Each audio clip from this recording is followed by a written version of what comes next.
বুদ্ধি বনাম চঞ্চলতা।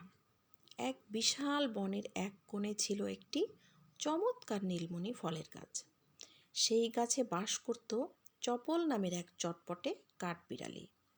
আর সেই গাছের নিচেই নজর ছিল রঙিলা নামের এক ধূর্ত শিয়ালের।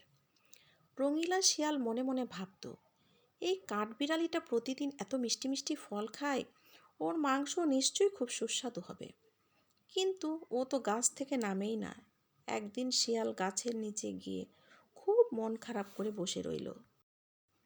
চপল ওপর থেকে জিজ্ঞেস করলো, কি গো শিয়াল মামা, মুখটা অত ভার কেন? শিয়াল দীর্ঘশ্বাস ফেলে বলল, আর বলো না চপল, আমি ঠিক করেছি এখন থেকে আর শিকার করব না। আমি এখন বন পাহারা দিব। কিন্তু সমস্যা হলো, আমি তো গাছেই উঠতে পারি না। কাল রাতে দেখলাম একদল ইঁদুর তোমার সব ফল চুরি করার পরিকল্পনা করছে। আমি নিজে পাহারা দিচ্ছি, কিন্তু তুমি যদি নিচে এসে আমাকে একটু দিক নির্দেশনা দিতে, তবে চোরগুলোকে ধরা খুব সহজ হতো। চপল ছিল বেশ বুদ্ধিমান। সে বুঝল শিয়াল মামা তাকে নিচে নামানোর ফাঁদ পেতেছে। সে হেসে বলল, ওমা তাই নাকি? আচ্ছা মামা, আমি নিচে আসছি, তবে আমার সাথে আমার এক বন্ধুও আসছে। শিয়ালের জিভে জল চলে আসলো। সে তখন জিজ্ঞেস করলো, বন্ধু, সে আবার কে?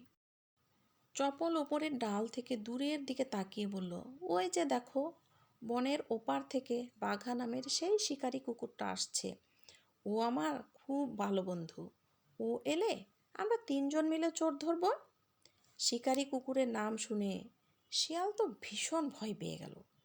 সে তখন বলল, আরে চপল, হঠাৎ আমার একটা জরুরি কাজের কথা মনে পড়ে গেল, আজকে আমি আসি।